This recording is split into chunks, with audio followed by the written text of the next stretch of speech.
Hello दोस्तों, आज की वीडियो में आप सभी का स्वागत है। तो आज हम एक ऐसे शहर के बारे में बात करेंगे जहां हर एक तीसरा आदमी रेपिस्ट है।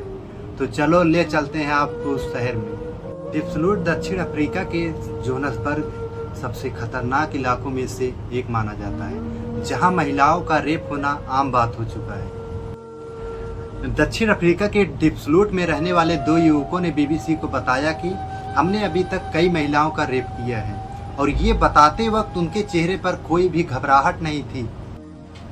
उन्हें ये बताते समय कोई भी चेहरे पर कोई मायूसी या कोई घबराहट नहीं महसूस होता था, क्योंकि वहाँ का कानून उनके ऊपर एक्शन नहीं लेता। वो भी डरते थे कि हमारे साथ भी कुछ गलत हो सकता था। जैसे हमारे भारत में बलात्कारियों के ऊपर भी बहुत सारे कानून बने हैं, वहाँ पर न महिलाओं की सुनी जाती थी और न ही उन लोगों की सुनी जाती थी जिनकी बेटियों का बलात्कार हुआ है। बीबीसी के कैमरे के सामने उन्होंने अपना चेहरा दिखाने से कोई भी रोक टोक नहीं किया, लेकिन अपना नाम गुप्त रखना चाहते थे। उन्होंने अपना अपराध हमारे सामने कबूल किया। उन्होंने बताया कि हम जब किसी महिला के घर पे जाते थे तो डोर को खटखटाते थे, और जब कोई महिला खोलती थी हम चाकू निकाल लेते थे, और चाकू निकालने के बाद वो महिला चिल्लाती थी, हम उसे चुप कराएं, और चुप कराने के बाद उसी के बिस्तर पर उसका रेप कर देते थे। इस शहर के 3 पुरुषों में से एक पुरुष ने माना है कि उन्होंने अपनी ज़िंदगी में कम से कम एक बार रेप किया है, जो कि यहाँ की आबादी के 38% है। इन पुरुषों ने ये भी कहा कि हमने एक महिलाओं का कई बार या 2 बार रेप कर चुके हैं। जैसे कि 2016 में एक NIT ने सर्वे किया था कि वहाँ से 2600 से ज़्यादा आबादियों से पूछा कि उन्होंने अभी तक कितने रेप किए हैं। रहने वाली मारिया ने बताया कि हमारे साथ जो अभी रेप हुआ, ये दूसरी बार वो मेरा रेप कर रहा था। मैंने वीडियो में मारिया का शुरू में जिक्र किया था, जहां पर मारिया का जब रेप हुआ था उसके घर में हुआ था। जैसे कि मैं आपको बताना चाहता हूं कि मारिया का जब रेप हुआ था तो उसके बगल के कमरे में उसकी बेटी सो रही थी। मारिया को ये डर था कि वो उसकी बेटी को कुछ नुकसान न पहुँचाए। एक युवक ने बताया कि मुझे HIV है और HIV को मैं फैलाना चाहता हूँ। तभी मैं आपको शुरू में वीडियो में बताया था मारिया के बारे में। तो मारिया का यहाँ पर फिर से एक बार जिक्र आएगा कि मारिया का रेप हुआ, तो मारिया से रेपिस्ट ने ये भी कहा था कि तुम मुझे करने दो, मैं जो तुम्हारे साथ कर रहा हूँ, मैं तुम्हें कोई भी नुकसान नहीं पहुँचाना चाहता हूँ। वहाँ के 2 युवकों ने बताया कि मैंने उसके बॉयफ्रेंड के सामने ही उसका रेप कर दिया था, जो कि ये बयान बहुत हैरान कर देने वाला केस था, लेकिन वहाँ पर ये सब आम बात हो चुकी थी। वहाँ के स्थानीय पत्रकार ने बताया कि यहाँ के सड़कों पर रात में निकलना बहुत खतरनाक हो सकता है, जानलेवा भी हमला हो सकता है, और यहाँ पर लूटमारी भी बहुत अधिक होता है।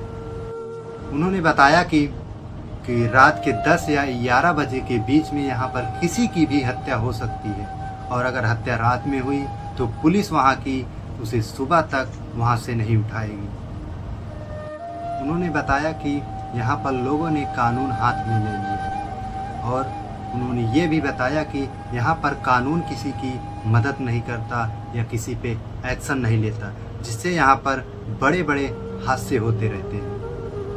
अपराध के प्रति कानून का ढीला होना यहाँ पर कई लोगों को कानून अपने हाथ में लेने के लिए मजबूर कर देता है, जिससे कि रेपिस्ट को या कोई और भी क्रिमिनल हो उसे मार कर डाला जाता है। और यहाँ के लोगों ने, स्थानीय लोगों ने बताया कि यहाँ पर ऐसे हादसे हफ्ते में होते रहते हैं। बीते 3 सालों में वहाँ पर 500 से भी ज़्यादा अधिक शिकायतें दर्ज हुई, जिस पे कानून ने कोई एक्शन नहीं लिया।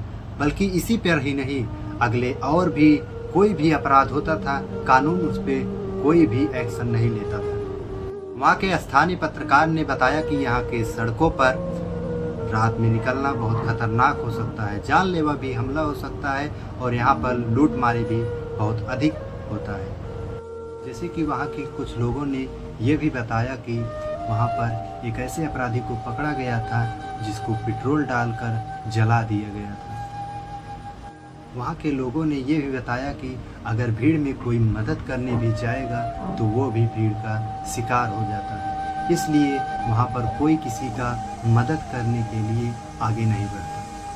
यहाँ पर ये भी बताया जाता है कि अगर पुलिस भी वहाँ पर खड़ी हो तो वो भी कोई मदद नहीं करती, क्योंकि अगर वो मदद करने जाएगी वो भी भीड़ का शिकार हो जाती है। यहाँ पर जब आप लोगों को मैंने बताया था कि आग लगा के मार दिया गया था, कई लोग यहाँ पर ये मानते हैं कि ये सही हो रहा है, क्योंकि यहाँ का कानून उन पे एक्शन नहीं लेता, इसलिए वहाँ की जनता को उन पे एक्शन लेना होता है।